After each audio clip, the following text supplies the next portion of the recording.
So hello guys, welcome back to the channel. I hope आप सभी लोग एकदम अच्छे होंगे और अपनी पढ़ाई एकदम मजे में कर रहे होंगे। तो आज मैं आपको कराने वाला हूँ आपके इलेक्ट्रॉनिक्स इंजीनियरिंग का यूनिट 5, जिसके अंदर हम क्या कहते हैं कवर करने वाले हैं आपके पिछले 3 सालों में जितने भी PYQ पूछे गए हैं वो सारे के सारे, और इसके अंदर जितने भी टॉपिक्स हैं वो।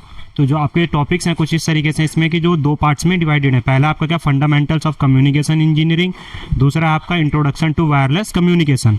तो आप ये टॉपिक्स देख सकते हैं जो कि आज मैं आपको कवर कराने वाला हूँ।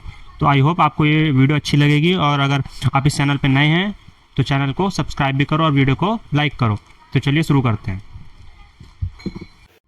तो जो आपका फर्स्ट टॉपिक है वो आपके फर्स्ट पार्ट में से है, जो कि है आपका क्या फंडामेंटल ऑफ कम्युनिकेशन इंजीनियरिंग का।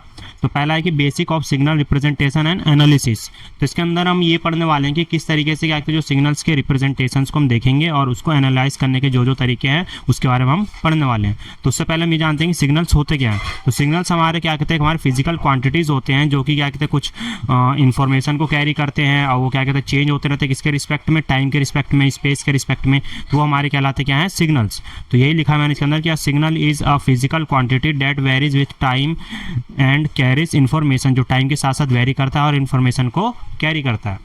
फिर आपका क्या इसमें एग्जांपल्स है, जैसे क्या human voice converted to electrical voltage in a microphone. तो जैसे आपके क्या माइक्रोफोन का एग्जांपल लिया इसमें कि जैसे जब हम उसमें कुछ बोलते हैं तो जो हमारा वॉइस होता है, ह्यूमन वॉइस होता है, वो कन्वर्ट किस में हो जाता है हमारा इलेक्ट्रिकल वोल्टेज के अंदर, जो कि वो मूव करता है हमारे सिग्नल्स के फॉर्म में।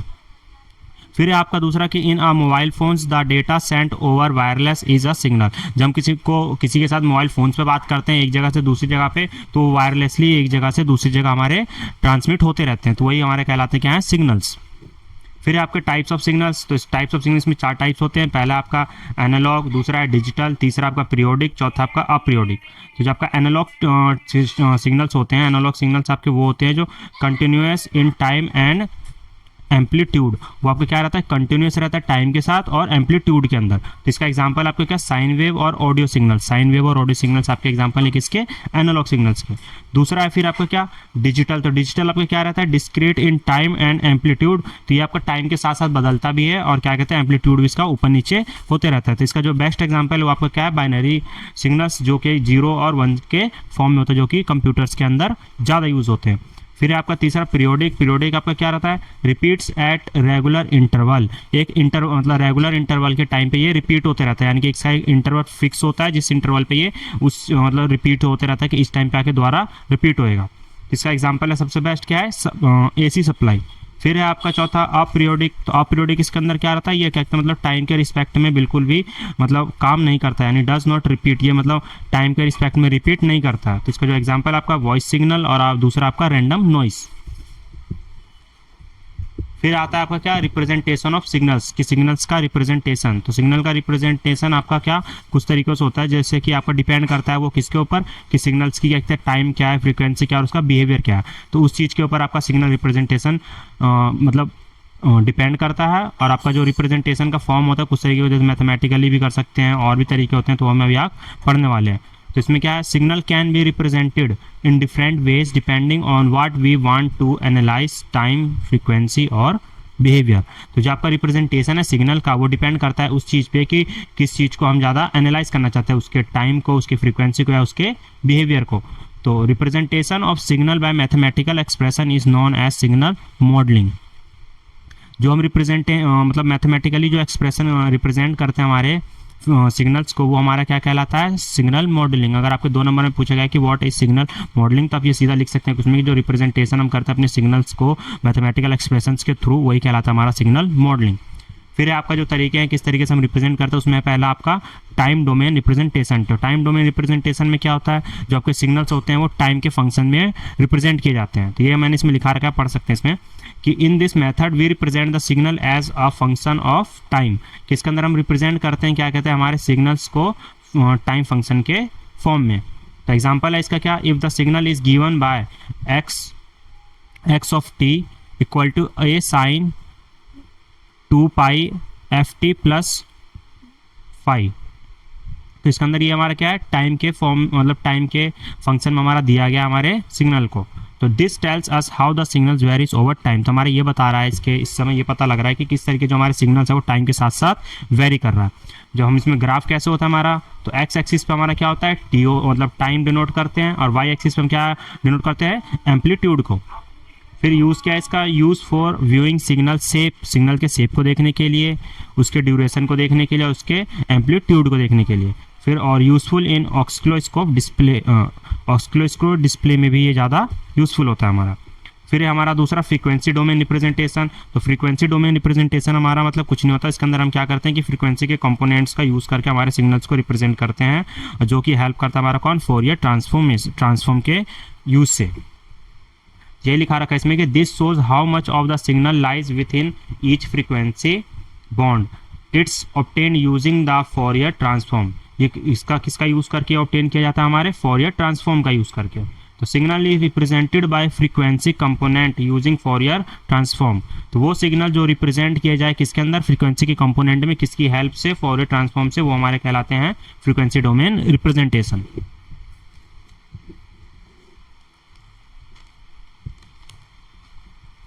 फिर आता है कि वाई यूज़ इट, हम इसका क्यों यूज़ करते हैं।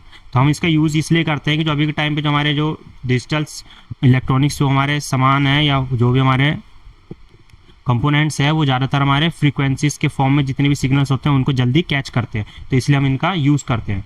तो because many systems are better understood in terms of frequency, frequency के टर्म्स में सिग्नल्स को ज़्यादा अच्छे से समझते हैं। एग्जाम्पल है जैसे हमारा square wave in time domain equal to multiple sine waves और different frequencies in frequency domain. जैसे कि जो हमारा स्क्वायर वेव होता है टाइम डोमेन के अंदर वो हमारा बराबर होता है किसके, मल्टीपल साइन वेव जो होता है हमारे डिफरेंट फ्रीक्वेंसीज के होते हैं हमारे फ्रीक्वेंसी डोमेन के अंदर। फिर हमारा यूजेस, इसका यूजेस कहाँ कहाँ है, तो helps in designing filters and communication system. दूसरा है हमारा source bandwidth and signal content. कुछ यहाँ पे मैंने इंपॉर्टेंट टर्म्स लिख रखे हैं एक तो सिग्नल से रिलेटेड, तो यहाँ पे मैंने मेंशन कर रखे हैं, उसको मैं बता देता हूँ आप लोगों को कि जैसे इसमें पहला क्या है एम्पलीट्यूड। तो एम्पलीट्यूड क्या होता है, एम्पलीट्यूड आपका होता है जो हाइट होती है आपकी सिग्नल वेव की, उसको कहते हैं एम्पलीट्यूड। फिर है दूसरा फ्रीक्वेंसी, तो फ्रीक्वेंसी आपका कुछ नहीं होता, वो नंबर ऑफ साइकिल्स जो होता है आपके सिग्नल्स के, नंबर ऑफ साइकिल्स पर सेकेंड, वही कहलाता है आपका फ्रीक्वेंसी। इसको हम हर्ट्स में, इसकी जो हमारी जो यूनिट होती है हर्ट्स। फिर है आपकी फेज, तो फेज आपका क्या होता है, position of wave form relative to time zero. तो टाइम जीरो के रिलेटिव में जो आपकी वेव फॉर्म की पोजीशन होती है वही कहलाता है आपका फेज। फिर आपका पीरियड, पीरियड एंड टाइम, तो time taken for one cycle is called period. तो वो टाइम जो क्या कहते हैं लिया जाता है एक साइकिल को कंप्लीट करने में किसी भी सिग्नल को, उसको कहते हैं क्या, टाइम। तो वो सॉरी पीरियड, तो वो आपका जो इसमें फॉर्मूला होता है वो आपका टी इक्वल टू में 1/f, एफ यहाँ पे होता है फ्रीक्वेंसी। अब यहाँ पे जो एनालिसिस के टूल्स हैं वो आपके दो हैं, एक है फोरियर सीरीज और एक है आपका फोरियर ट्रांसफॉर्म। तो फोरियर सीरीज क्या होता है, फोरियर सीरीज उसका used for periodic signal to find frequency component. तो इसको क्या कहते हैं, पीरियोडिक सिग्नल्स के लिए यूज़ किया जाता है जिसके अंदर हम फाइंड करते हैं फ्रीक्वेंसीज के कंपोनेंट को। फिर है आपका फोरियर ट्रांसफॉर्म। फोरियर ट्रांसफॉर्म क्या होता है, तो used for non periodic signals, non periodic signals के लिए यूज़ किया जाता है जिसके अंदर हम क्या करते हैं, कन्वर्ट करता है वो हमारे टाइम डोमेन वाले सिग्नल्स को किसमें, फ्रीक्वेंसी डोमेन के अंदर। फिर है आपका क्या, इलेक्ट्रोमैग्नेटिक स्पेक्ट्रम। तो इलेक्ट्रोमैग्नेटिक स्पेक्ट्रम यानी ई स्पेक्ट्रम आपको क्या होता है, तो इसके अंदर हम ये पढ़ेंगे कि जो आपका रेंजेस होते हैं ना आपके मतलब फ्रीक्वेंसीज के जो इलेक्ट्रोमैग्नेटिक रेडिएशंस होते हैं आपके, उसके रेंजेस किस तरीके के सिग्नल्स होते हैं और कौन कौन से सिग्नल्स किस रेंज में होते हैं और किस रेंज के सिग्नल्स कहाँ पे यूज़ होते हैं, इसके अंदर हम सारे वो देखने वाले हैं। तो the electromagnetic spectrum is the range of all possible frequencies of electromagnetic radiation used for communication. तो कम्युनिकेशंस के लिए जो जो इलेक्ट्रोमैग्नेटिक रेडिएशंस यूज़ किए जाते हैं हम सारे के सारे इसके अंदर हम देखने वाले हैं। Most communication happens in radio, RF and microwave bands और इंफ्रारेड बैंड्स। तो ज़्यादातर जो कम्युनिकेशन होते हैं इन तीनों बैंड्स के अंदर ही होते हैं। पहला होता है रेडियो, दूसरा होता है माइक्रोवेव, फिर होता है तीसरा लास्ट इंफ्रारेड। तो जो इसमें बैंड्स है और उनके यूजेस है यहाँ पे मैंने मेंशन कर रखे हैं। जो आपके मेन है, पहला क्या है रेडियो वेव, उसका कहाँ कहाँ यूज़ होता है आपका AM और FM रेडियो के अंदर, और दूसरा होता है आपका मोबाइल नेटवर्क के अंदर। फिर आपका माइक्रोवेव्स, तो माइक्रोवेव्स आपका कहाँ कहाँ का होता है, सैटेलाइट में, वाईफाई में और ब्लूटूथ में। फिर आपका इंफ्रारेड, इंफ्रारेड आपका होता है शॉर्ट रेंज सिग्नल्स में बात करने के लिए और वायरलेस, जैसे कि आपका हो गया रिमोट। फिर है आपका क्या, एलिमेंट्स ऑफ कम्युनिकेशन सिस्टम। तो एलिमेंट ऑफ कम्युनिकेशन सिस्टम क्या होता है, इसके अंदर हम ये क्या कहते हैं, सारे के सारे एलिमेंट्स होते हैं जो कि आपके हेल्प करता है कम्युनिकेशन सिस्टम को परफॉर्म करने में, यानी कि जब डेटा लेगा वो और डेटा को एक जगह से डेस्टिनेशन पे पहुंचाने में। जब भी आपसे अगर ये वाला मोस्ट क्वेश्चन है, मतलब मोस्ट इंपॉर्टेंट क्वेश्चन है जो कि आपका पूछा जाएगा, इस बार भी पक्का है कि ये आएगा ही आएगा, तो इसे आप देख के जाए अच्छे से। तो इसमें जैसे पहले आपको डायग्राम बनाना है, ये सारे कंपोनेंट्स है जो कि आपके हेल्प करते हैं कम्युनिकेशन को पूरा होने में। पहला आपका क्या इन्फॉर्मेशन सोर्स, फिर वो इन्फॉर्मेशन सोर्स से डेटा जिसमें जाएगा ट्रांसमीटर में, ट्रांसमीटर से जाएगा चैनल में, चैनल में जाएगा फिर रिसीवर में, रिसीवर से होकर जाएगा इसमें फाइनल आपका डेस्टिनेशन में। तो इसके बारे में पहले तो आपको डायग्राम बनाना पड़ेगा, फिर इसके बारे में आपको हर एक कंपोनेंट्स के बारे में अच्छे से एक्सप्लेन करना पड़ेगा।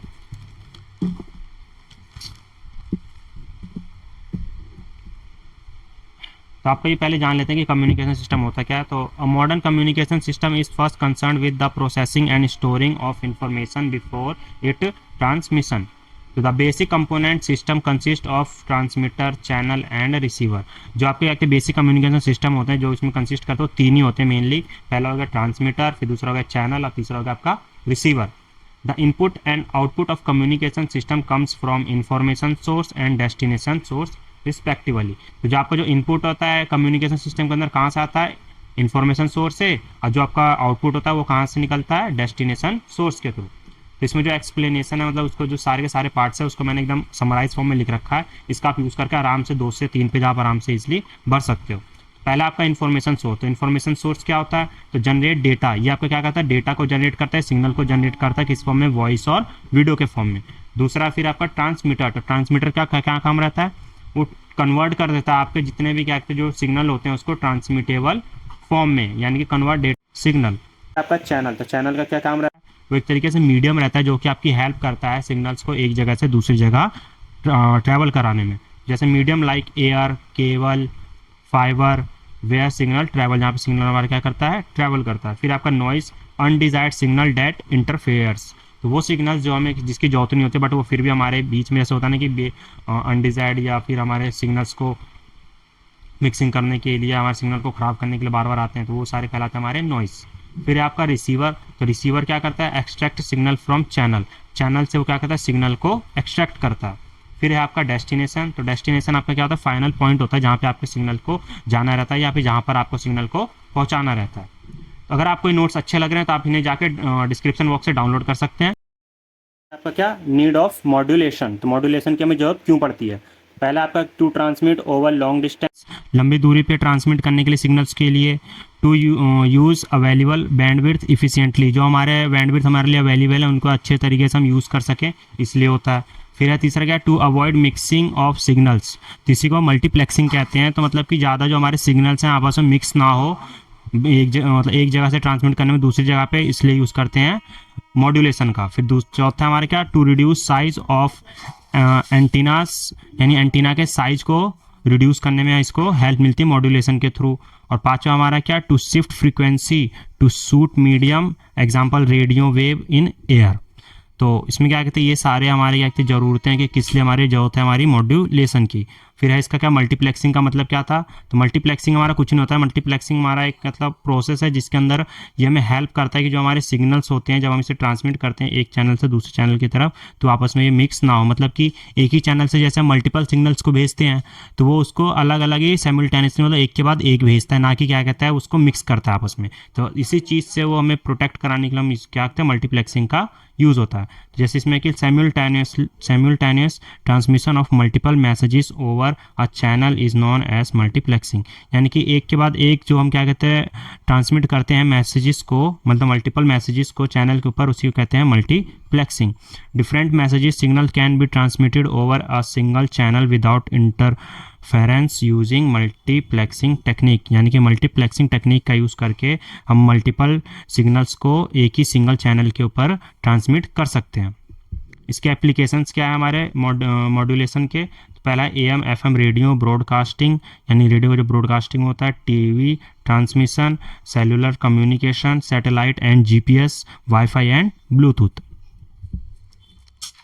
फिर आपका जो नेक्स्ट टॉपिक है वो है आपका एम्पलीट्यूड मॉड्यूलेशन, यानी कि एएम, इसे हम एएम भी बोलते हैं। तो एम्पलीट्यूड मॉड्यूलेशन क्या होता है, तो ये आपका क्या एक तरीके से मतलब सिस्टम्स को जो है ना मॉड्यूलेट करने, मतलब जो आपका एप्टीट्यूड है आपका सिग्नल का, उसको मॉड्यूलेट करने में या उसकी फ्रीक्वेंसीज को कांस्टेंट रखने में हेल्प करता है। तो ये इसमें पढ़ते हैं कि amplitude modulation AM is defined as a system of modulation in which the amplitude of the carrier is made proportional to the instantaneous amplitude of the modulating voltage keeping frequency of the carrier constant. वही बात है। तो देखो ये वो जो आपका जो एम्पलीट्यूड ऑफ मॉड्यूलेशन है ना AM, ये आपका बहुत ही ज़्यादा इंपॉर्टेंट टॉपिक है। इससे रिलेटेड मतलब जितने भी क्वेश्चन आपके आए हैं ना PYQs में, मैंने ज़्यादा नोटिस करा तो सारे के सारे क्या इसी टॉपिक से पूछे गए हैं। तो इसके बाद मैंने सिर्फ इसकी डेफिनेशन के बाद मैंने इसलिए इसके सारे क्वेश्चन करवाए, जिसके अंदर आपके इसके जितने भी रिलेटेड क्वेश्चन या टर्म्स हैं सारे के सारे इसमें आपके कवर हो जाएंगे। तो ये आपको क्वेश्चन मैं आपको दिखा देता हूँ। इसमें सारे के सारे क्वेश्चन, मतलब ये है कि इसको आप स्टार पॉइंट मान के चलो, बहुत ज़्यादा इंपॉर्टेंट है टॉपिक। तो इससे आप कुछ देखे ना देखे, इस टॉपिक के अंदर ये आप टॉपिक अच्छे से पढ़ के जाना। तो क्या है पहला क्वेश्चन जो कि आपके 2 मार्क्स में पूछा गया था 2022-23 और 24-25 के अंदर, कि जैसे कि आपका ये दिया हुआ है 500 watt carrier power is modulated to depth of 90%, calculate the total power in modulated wave. तो इसका 2022 में तो इस तरीके से था, 2024 में क्या था, बस यहाँ पे थोड़ी बहुत डिजिट यहाँ पे हो गया था, समझ लो 800 था शायद, और यहाँ पे था 80%, बाकी सारा का सारा सेम था यही क्वेश्चन। तो इसको करने का तरीका ये था कि पहले तो क्या हमें गिवन किया, इसमें देख लो कैरियर पावर इसने दे रखा है, कैरियर पावर कितना 500 वॉट दे रखा है। मॉड्यूलेशन डेप्थ पाथ हमें कितना दे रखा था, डेप्थ हमें M यानी कि 90%, 90% को हम इसको लिख सकते हैं 0.9। तो इसका जो पावर टोटल का जो फॉर्मूला होता है हमारा कैलकुलेट करने के लिए, वो आपका बराबर होता है PC ब्रैकेट के अंदर 1 + m²/2। तो PC अपने कितना दिया हुआ था 500, यहाँ पे वैल्यू पुट कर दी, 1 यहाँ पे रखेंगे, और m हमारा कितना निकाला हमने 0.9, इसका स्क्वायर करेंगे अपॉन 2।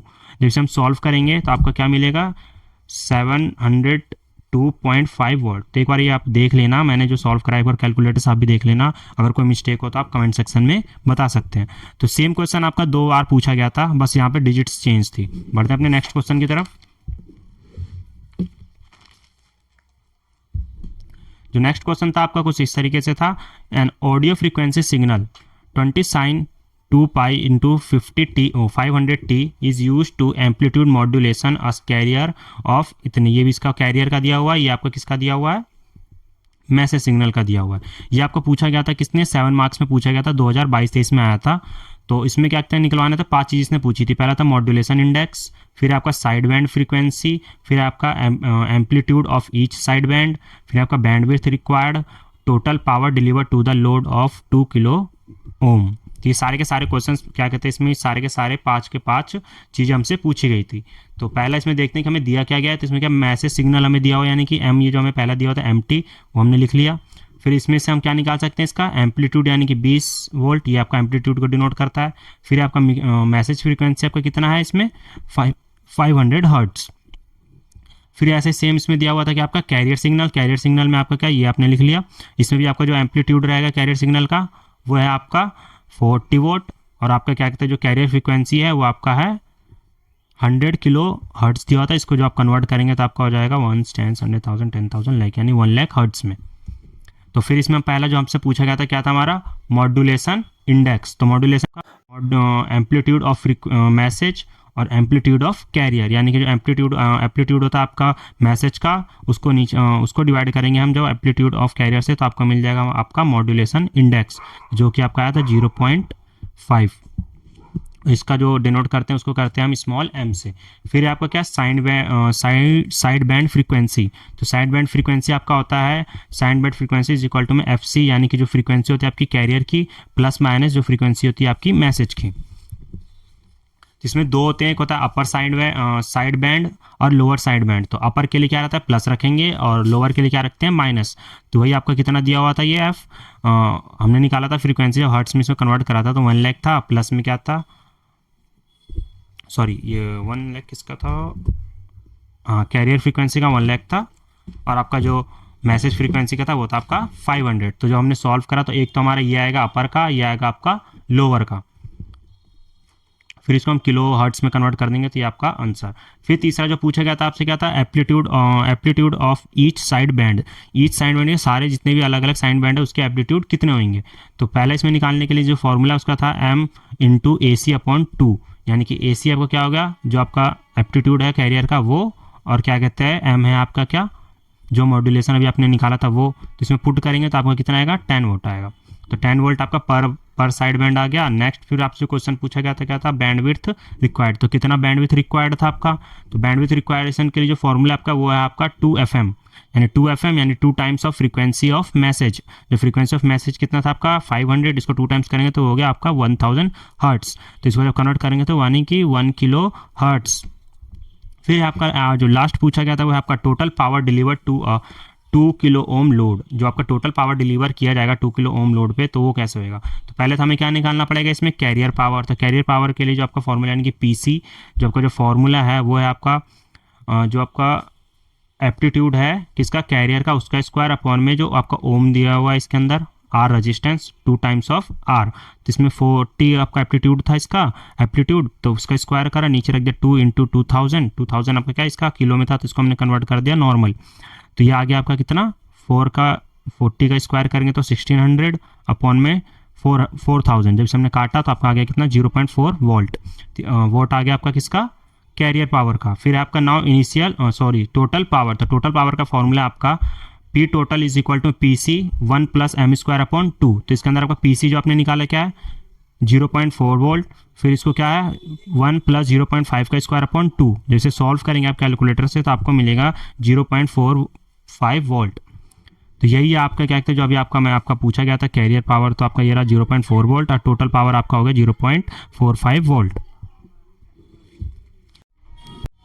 तो क्वेश्चन की तरफ जो कि है आपका क्या, describe AM modulator with adequate diagram. मतलब इसमें हमें एएम मॉड्यूलेटर के बारे में बताना था।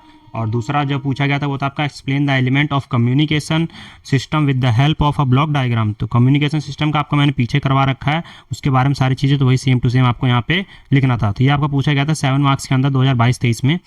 तो ये होता है कि इसने ये पूछा था कि एएम मॉड्यूलेटर होता क्या है। तो एएम मॉड्यूलेटर आपका बेसिकली एक सर्किट होता है जो कि किस चीज़ का काम करता है, कॉम्बिनेशन का काम करता है। किसी चीज़ को मैसेज सिग्नल्स को और कैरियर सिग्नल्स को होता है वो आपस में कंबाइन करके फिर उसको बना देता है हमारे किसका एएम वेव्स के अंदर कन्वर्ट कर देता है। तो इसमें यही बात लिखा गया है कि AM modulator is a circuit that combines the message यानी audio signal and a high frequency carrier signal to produce an amplitude modulated wave where the amplitude of the carrier varies according to the message signal। तो same बात वही है जो अभी आपको मैंने बताया कि ये मॉड्यूलेटर का काम क्या होता है, वो क्या कहता है कंबाइन कर देता है हमारे मैसेज वाले सिग्नल को और कैरियर सिग्नल्स को आपस में, और फिर उससे हमारा केस में बना देता है एएम मॉड्यूलेटेड वेव में कन्वर्ट कर देता है। तो इसका जो आपका डायग्राम पूछा गया था वो इस तरीके से कि पहला क्या आपका मैसेज सिग्नल ये जा रहा है इसमें और कैरियर सिग्नल ये जा रहा है इसमें आपस में, फिर यहीं पे यहाँ पे एएम मॉड्यूलेटर सर्किट है जो कि क्या करेगा इन दोनों को आपस में जोड़ के बना दे किसमें एएम आउटपुट सिग्नल्स के अंदर। सिंपल था ये बहुत ज़्यादा। फिर आपका पूछा गया था question explain the need of modulation in the communication system. तो ये भी क्या कहता है आपका मॉड्यूलेशन से रिलेटेड क्वेश्चन पूछा गया था। ये भी मैंने आपको पीछे भी लिखवा दिया था कि नीड क्या है हमारी मॉड्यूलेशन सिस्टम का। तो ये आपका पूछा गया था 7 मार्क्स के अंदर 2023-24 के लिए, 2023-24 में। फिर आपका जो नेक्स्ट क्वेश्चन था वो इस तरीके से था कुछ कि in an aptitude modulation wave derive the expression for. तो इसके अंदर क्या डेरिवेशन टाइप था कि किस चीज़ को हमें डिराइव करना था। एक तो था हमारा एम्पलीट्यूड ऑफ साइड बैंड, फिर दूसरा हमारा side band frequencies, modulation index और मॉड्यूलेशन इफिशिएंसी। तो ये आपका पूछा गया था 2023-24 में 7 मार्क्स के अंदर। तो सारी चीज़ हमें क्या चारों को डिराइव करना, तो इसका मैंने सॉल्यूशन करवा रखा है। तो इसमें पहले क्या करना हमें लेट कर लेना है कि हमारा जो कैरियर सिग्नल और मैसेज सिग्नल है वो इस तरीके से कि हमारा carrier signal C in terms of T A C cos 2 pi F C T और मैसेज सिग्नल जो हमारा A M cos 2 pi F M T. तो इनको फिर करके फिर हमें क्या करना था then the A M signal is, तो ए एम सिग्नल आपका क्या होता था इनका ही कॉम्बिनेशन। तो ए एम सिग्नल करने के लिए इन दोनों को आपस में लिख दिया ए सी,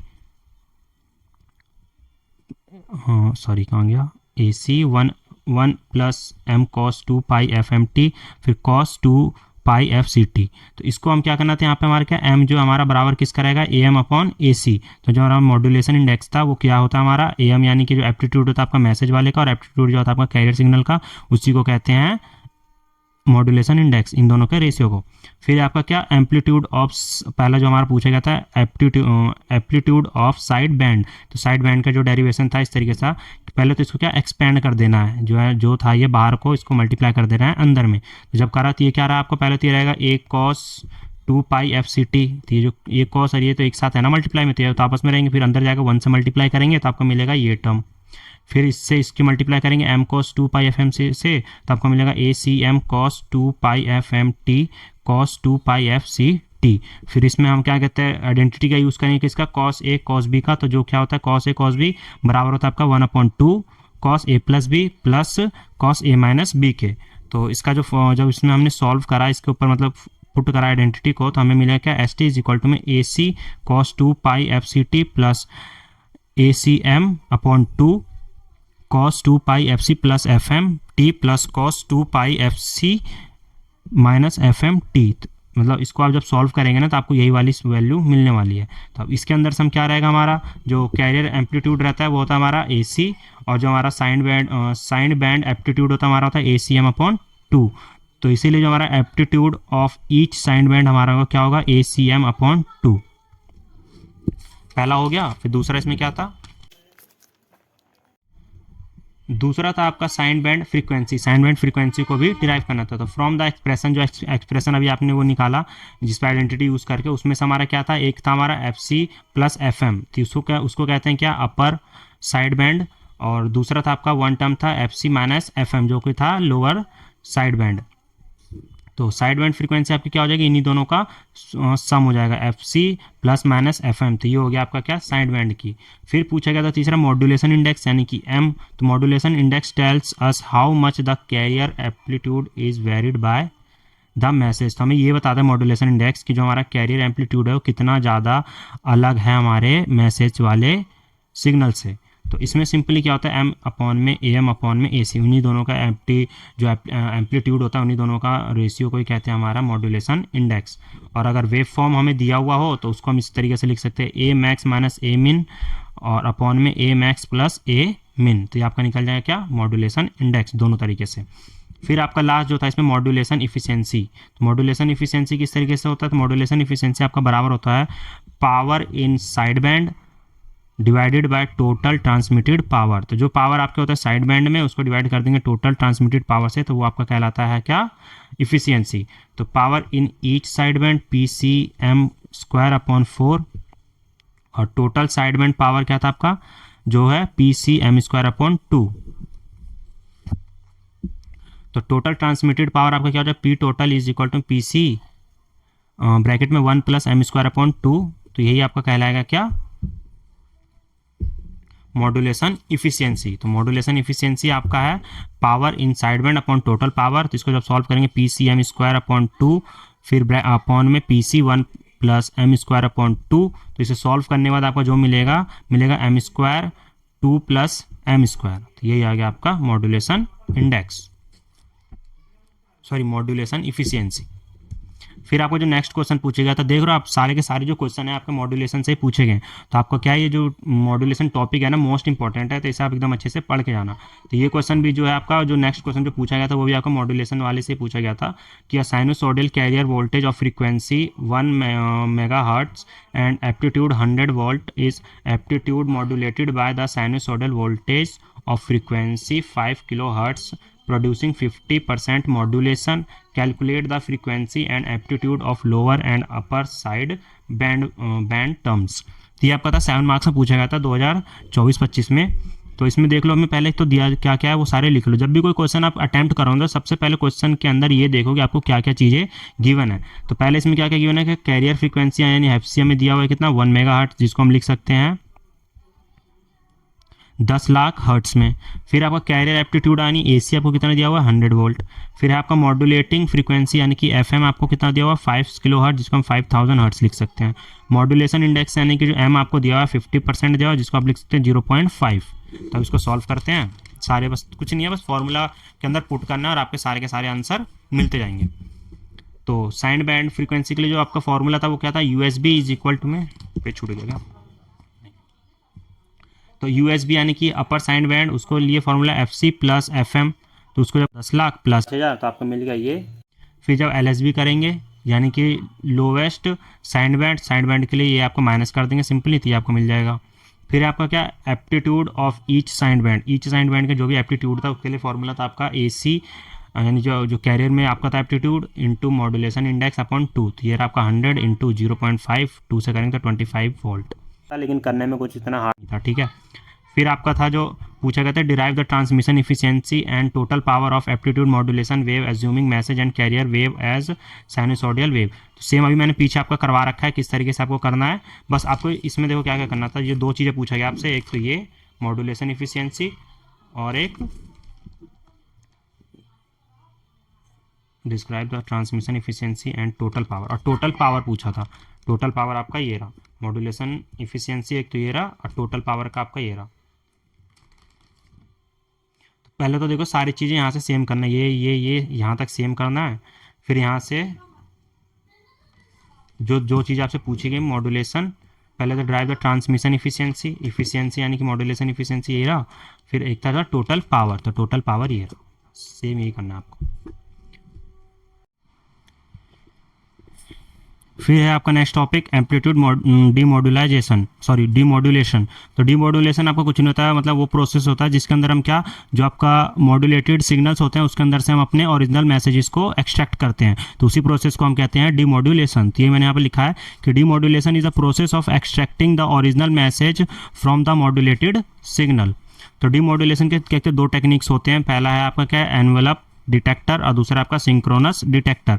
एनवेलप डिटेक्टर इसमें क्या होता है कि यूजेस डायोड प्लस कैपेसिटर, ये यूज़ करता है आपका डायोड और कैपेसिटर का, follows the envelope of M wave के एनवेलप को फॉलो करता है।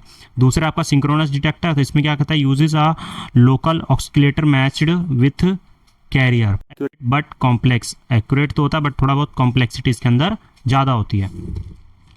तो इस तरीके से आपका क्या कहता है, जो फर्स्ट पार्ट था आपका इस वाले यूनिट का वो कंप्लीट होता है। दूसरा जो आपका क्या है उसमें इंट्रोडक्शन टू वायरलेस कम्युनिकेशन अब स्टार्ट होता है। तो इसके अंदर जो आपका पहला टॉपिक है वो है आपका ओवरव्यू ऑफ वायरलेस कम्युनिकेशन। तो वायरलेस कम्युनिकेशन क्या होता है, नाम से पता चल रहा है कि जो कम्युनिकेशन हम बिना किसी वायर से करते हैं वही कहलाता है आपका वायरलेस कम्युनिकेशन, यानी कि जो ट्रांसफ़र ऑफ इंफॉर्मेशन होता है बिना किसी वायर के या केबल के यूज़ के, वही कहलाता है आपका wireless communication.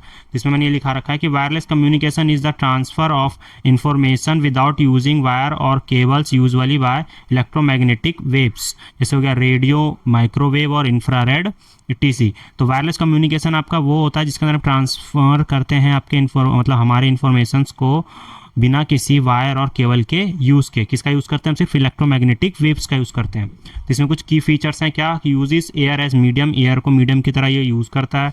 No physical connection between sender and receiver. तीसरा आपका सपोर्ट मोबिलिटी। चौथा आपका common in mobile phone, wifi, Bluetooth, satellite etc. फिर आपका तो दूसरा इसमें जो पूछा गया था वो था आपका क्या सेलुलर कम्युनिकेशन। तो सेलुलर कम्युनिकेशन क्या होता है, तो सेलुलर कम्युनिकेशन ये होता है कि इसके अंदर जो हमारे सिस्टम्स होते हैं ना, सेलुलर सिस्टम, वो डिवाइड कर देता है हमारे जियोग्राफिकल्स को एक सेल की तरह, यानी कि ईच सेल हमारा जो है वो सर्व करता है एक बेस स्टेशन की तरह, और उसी बेस स्टेशन से हमारा जो ट्रांसफॉर्मेशन या मतलब जो कम्युनिकेशन होता है हमारे सिग्नल्स का एक जगह से दूसरी जगह ना, यहीं से कंट्रोल किया जाता है। तो इसमें ये पूछा गया कि a cellular system divide geographical are into cells each served by a base station. These cells allow frequency reuse to support many users. फिर इसके कुछ मेन कंपोनेंट्स है, तो कंपोनेंट्स और उनके रोल्स मैंने लिख दिए आमने सामने। पहले क्या कंपोनेंट क्या हमारा सेल, तो सेल का काम क्या रहता है, स्मॉल एरिया ऑफ कवरेज, छोटे छोटे एरियाज को ये कवर करता है। फिर दूसरा आपका बेस स्टेशन यानी बीटीएस, ये क्या करता है, कंट्रोल अ सिंगल सेल, एक सिंगल सेल को कंट्रोल करता है कौन, हमारा बीटीएस यानी बेस स्टेशन। फिर आपका तीसरा मोबाइल स्टेशन, तो मोबाइल स्टेशन क्या करता है हमारा यूज़र डिवाइस लाइक फ़ोन, ये आपका यूज़र डिवाइस होता है जो कि जैसे कि फ़ोन वगैरह हो गए वो। फिर चौथा आपका एमएससी यानी कि मोबाइल स्विचिंग सेंटर, तो connect calls manages hand overs, ये आपका क्या करता है, कनेक्ट करता है कॉल्स वगैरह को कनेक्ट करने में, ये आपकी हेल्प करता है क्या, एमएसबी यानी मोबाइल स्विचिंग सेंटर। फिर है आपका क्या पांचवा फ्रीक्वेंसी रीयूज़, फ्रीक्वेंसी का रीयूज़ इसमें क्या होता है, यानी कि same frequency used in non adjacent sales, यानी कि हम एक ही फ्रीक्वेंसीज को अलग अलग तरीके से यूज़ कर सकते हैं, अलग अलग एडजेसेंट यानी कि दूसरे सेल यानी फ़ोन के थ्रू भी। फिर है आपका क्या इसमें advantage of cellular system, cellular system का एडवांटेज क्या है, तो चार एडवांटेजेस हैं जो मैंने लिखवा रखे इसमें। पहला क्या है, इफिशिएंट यूज़ ऑफ स्पेक्ट्रम। फिर दूसरा आपका support large number of users. फिर better coverage through small cells, support hand over while moving. तो इसमें आप कुछ इसका जो नेक्स्ट टॉपिक है आपका क्या है, generation and standard of cellular communication. तो इसमें जो जनरेशन ऑफ मोबाइल कम्युनिकेशन है, इसके अंदर जो इसका बताया गया है कि किस तरीके से आपका जो 1G 2G जो जनरेशन आपके बड़े हैं, वो इसके अंदर मैंने एक छोटे से टेबल के अंदर ही सारा का सारा मैंने इसमें समझा दिया है, इसके फीचर्स वगैरह, टेक्नोलॉजीज वगैरह जो भी आपके यूजेस हुए हैं इसके अंदर। पहले क्या जनरेशन, तो 1G यानी कि वन जनरेशन किसका, जो एनालॉग टेक्नोलॉजी का यूज़ करता है। इसमें क्या है, डेटा जो रेट रहता है इसका डाटा का कितना रहता है, जो 2.4 kbps। और किसके लिए इसका जो फीचर्स क्या प्रोवाइड करता है, सिर्फ वॉइस कॉल प्रोवाइड करता है। फिर आपका क्या 2G में GSM और CDM में यूज़ होता है टेक्नोलॉजी, जो कि आपका डेटा रेट किसके स्पीड में देता है, आपका 64 kbps। तो इसमें आ सकते जो फीचर्स क्या प्रोवाइड कराता है आपको, डिजिटल वॉइस और SMS का भी इसमें SMS ऐड हो जाता है। फिर आपका क्या 2.5G में क्या आपका GPRS और EDGE इसमें अवेलेबल रहता है आपको, मतलब GPRS की भी सिस्टम इसमें ऐड हो जाता है, तो टेक्नोलॉजीज का यूज़ किया जाता है। इसकी जो डेटा रेट की स्पीड होती है 144 kbps। और इसमें जो फीचर्स आपको प्रोवाइड किए जाते हैं क्या है, आपका इंटरनेट एक्सेस इसमें मिलता है। फिर आपका 3G में आपको क्या टेक्नोलॉजी यूज होता है, UMTS और WCDM में, जो कि आपका डेटा रेट का आपको जो स्पीड देता है क्या देता है आपका 2 Mbps। और फिर है आपका फीचर क्या, इसमें फीचर्स आपको जो मिलते हैं, आपको वीडियो कॉल का मिलता है, बेटर इंटरनेट मिलता है, नहीं इंटरनेट की स्पीड अच्छी खासी मिलती है। फिर आपका 4G जिसमें कहता है LTE आपका होता है long term evolution, wifi max, WI max, sorry wifi बोल रहा हूँ, WI मैक्स। तो इसमें क्या कहता है, आपको स्पीड मिलती है 100 Mbps की, और इसकी जो स्पीड रहती है इंटरनेट की बहुत ज़्यादा हाई रहती है, और HD वीडियो की कॉलिंग आप इसमें कर सकते हैं। फिर आपका अभी जो चल रहा है आपका जो 4G और 5G चल रहा है, यानी 5G जो कि है आपका न्यू रेडियो आपके नए सिग्नल्स वगैरह जो है आपका आए हैं, वो आपको देता है स्पीड कितनी 100 Gbps की। ये बहुत ज़्यादा ही फास्ट होता है। इसमें IoT यानी इंटरनेट ऑफ थिंग्स के ज़्यादा डिवाइसेस यूज़ होते हैं। लो लेटेंसी यानी कि जिसमें इंटरनेट की जो फ्रीक्वेंसी रहती है बहुत कम रहती है, कि इसके अंदर जो बीच में तो स्पीड में जो जैसे होता है ना कि स्पीड कमती घटती है, तो उससे जो लेटेंसी होती है उसकी बहुत कम होती है। तो इसमें जो टर्म है दो, LTE और GSM। LTE का मतलब है आपका लॉन्ग टर्म इवोल्यूशन यानी 4G स्टैंडर्ड जो अभी यूज़ हो रहा है, और GSM आपका होता है global system for mobile communication. फिर है आपका fundamental of satellite communication. Fundamental of satellite communication आपका क्या, इसमें सैटेलाइट्स के थ्रू जितने भी आपकी कम्युनिकेशंस वगैरह होती हैं वो सारी की सारी चीज़ें इसके अंदर समझाई गई हैं। पहला क्या आपका सैटेलाइट कम्युनिकेशन होता क्या है, तो satellite communication system that uses satellite in space to relay signal from one part on earth to another. यानी कि अर्थ के एक पार्ट से दूसरे पार्ट पे सिग्नल्स का आदान प्रदान जो सैटेलाइट की हेल्प से होता है उसी को कहते हैं हमारे सैटेलाइट कम्युनिकेशन।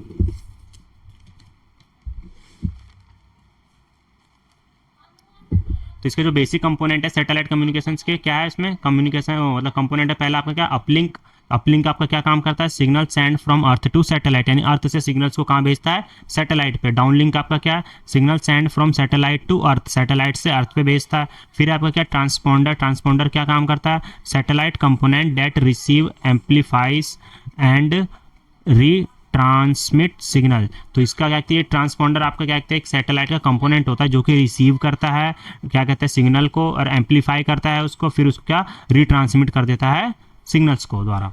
फिर आपका क्या, अर्थ स्टेशन क्या है, तो ground based dish antenna setup. तो ग्राउंड पे जो है डिस्क एंटीना के सेटअप होता है उसको कहते हैं हमारा अर्थ स्टेशन। तो ये सारे चार कंपोनेंट से मिलकर हमारा बना हमारा क्या, सैटेलाइट कम्युनिकेशन। तो इसका डायग्राम आपका देखो, ये रहा सैटेलाइट आपका, ये अपलिंक आपका, एक ये आपका ग्राउंड स्टेशन, यानी कि जो ग्राउंड बेस्ड आप करते हैं ना, अर्थ बेस्ड स्टेशन या ग्राउंड स्टेशन जो भी आप बोल सकते हो। तो ये आपका अपलिंक यानी एक सैटेलाइट से देखो जा रहा है सिग्नल, सैटेलाइट उसे लेगा, कैच करेगा, फिर दूसरी जगह पे जो आपका भेजेगा इसको कहेंगे आपका डाउनलिंक, ये आपका अपलिंक। अच्छे से डायग्राम देख लो आप, ये बना के आना है। एक क्वेश्चन पूछा गया था आपका, अभी इसका क्वेश्चन भी आपको मैं बताऊंगा, इसके साथ एक और क्वेश्चन पूछा गया था। फिर आपका ऑर्बिट यूज, तो इसके अंदर जो ऑर्बिट्स यूज होते हैं कौन कौन से होते हैं, पहला जी यानी कि जियो स्टेशनरी, जो कि आपका एल्टीट्यूड क्या होता है इसका 36,000 किलोमीटर, यानी अर्थ से इतने किलोमीटर ऊपर तक के यहाँ तक एरिया का भी लेता है, जो कि आपका टीवी ब्रॉडकास्ट और वेदर के लिए यूज़ होता है। फिर आपका MEO यानी मीडियम अर्थ ऑर्बिट, जो कि अप्रोक्स आपका होता है 10,000 किलोमीटर, जो कि GPS के लिए होता है। फिर आपका LEO लो अर्थ ऑर्बिट, लो अर्थ ऑर्बिट आपका क्या होता है 500 से 2000 किलोमीटर के बीच होता है, जो कि आपका यूज़ होता है किसके लिए, सैटेलाइट्स, फ़ोन और इंटरनेट के लिए। फिर आता है आपका क्या, नेक्स्ट टॉपिक जो है आपका फंडामेंटल ऑफ रेडार कम्युनिकेशन, और ये आपका लास्ट टॉपिक भी है। तो रेडार कम्युनिकेशन क्या होता है इसमें, तो रेडार आपका क्या स्टैंड किसके लिए करता है, रेडियो डिटेक्शन एंड रेंजिंग। तो रेडार जो आपका स्टैंड करता है आपका रेडियो डिटेक्शन एंड रेंजिंग के लिए। तो इसका यूज़ कहाँ होता है, तो it uses radio wave to detect object, measures distance, speed and direction. तो इसका यूज़ होता है आपका क्या कहते हैं रेडियो, इसके अंदर रेडियो वेव्स का यूज़ करते हैं, जो कि क्या कहते हैं डिटेक्ट करता है आपके ऑब्जेक्ट को, मेजर करता है उसके डिस्टेंस को, स्पीड को और डायरेक्शंस को। तो एक तरीके से इसमें होता क्या है कि इसके अंदर रेडियो वेव सिग्नल्स भेजे जाते हैं, अगर आसपास में अगर आपके कुछ ऑब्जेक्ट हैं तो उसके थ्रू हम इसके पता कर सकते हैं। तो ये वर्क कैसे करता है, हाउ इट्स वर्क, तो इसमें क्या कहता है, पहले क्या रहता है, transmitter send out a radio pulse. जो आपका ट्रांसमीटर होता है उसमें पहले तो रेडियो पल्स को भेजता है। The pulse hits on object and reflect back. तो जो अगर आपके रास्ते मतलब उस रेडियो जो सिग्नल भेजा गया या पल्स भेजेगा, अगर उसके रास्ते में कोई भी चीज़ आता है, मतलब मान लो कोई ऑब्जेक्ट आता है, तो उसके थ्रू वो हिट होएगा, हिट होने के बाद वो दोबारा वापस आएगा। Receiver detect the echo and calculate. वो रिसीवर फिर उससे क्या डिटेक्ट करेगा, फिर कैलकुलेट करेगा कि कितनी दूरी पे है, क्या ऑब्जेक्ट है। तो यही क्या कहते हैं, जो सेम टेक्निक है कौन यूज़ करता है, जो बैट होते हैं ना आपके उनमें चमगादड़, यही तरीका यूज़ करते हैं अपने देखने के लिए कि अपने आसपास के एरिया में क्या उसके क्या चल रहा है। तो इसमें क्या कहता है, जो स्पीड की जो मतलब सॉरी डिस्टेंस की जो इसमें कैलकुलेशन करते हैं, उसकी जो फॉर्मूला है उसका ये कि डिस्टेंस इज इक्वल टू में speed into time delay upon 2। तो इसके एप्लीकेशंस क्या आपके रेडार के, तो पहला आपका air traffic control. Air traffic control में यूज़ होता है आपका मिलिट्री एंड डिफेंस में यूज़ होता है, वेदर फोरकास्टिंग और स्पीड डिटेक्शन इन ट्रैफिक। तो यहाँ पे इसके एप्लीकेशंस हैं। इसका जो ब्लॉक डायग्राम पूछा मतलब है कुछ इस तरीके से कि यार आपका ट्रांसमीटर, ये आपका रिसीवर, ये आपका टारगेट डिटेक्शन एंड रेंजिंग। फिर यहाँ से रिसीवर लेगा, ये जाएगा आपका ट्रांसमीटर पे, ये आपका एंटीना, ये ट्रांसमिटेड सिग्नल इधर जाएगा, फिर रिसीव सिग्नल इधर आएगा, ये दोनों की रेंज है आपस में, ये आपका टारगेट। फिर आपका इसमें इससे रिलेटेड क्वेश्चन पूछा गया था जो कि था आपका 7 मार्क्स में 2022-23 में, क्या था, explain the satellite and radar system using proper block diagram, जो कि अभी आपको मैंने पूरा का पूरा समझा दिया है। फिर आपका एक क्वेश्चन पूछा गया था, right 2 application of satellite communication. तो इसका पहला क्या हमारा television broadcasting global positioning system, यानी जीपीएस में भी यूज़ होता है। तो यहीं पे आपका क्या कहते हैं पूरा का पूरा क्या कहता है ये यूनिट खत्म होता है, और साथ में क्या कहते हैं ये वाली सीरीज़ भी खत्म होती है आपकी इलेक्ट्रॉनिक्स की 5 units complete. Thank you for watching this video. I hope आपको ये वीडियो अच्छे से समझ आई होगी और सारे के सारे टॉपिक्स आपको क्लियर होंगे। तो मिलते हैं आपसे नेक्स्ट वीडियो के अंदर।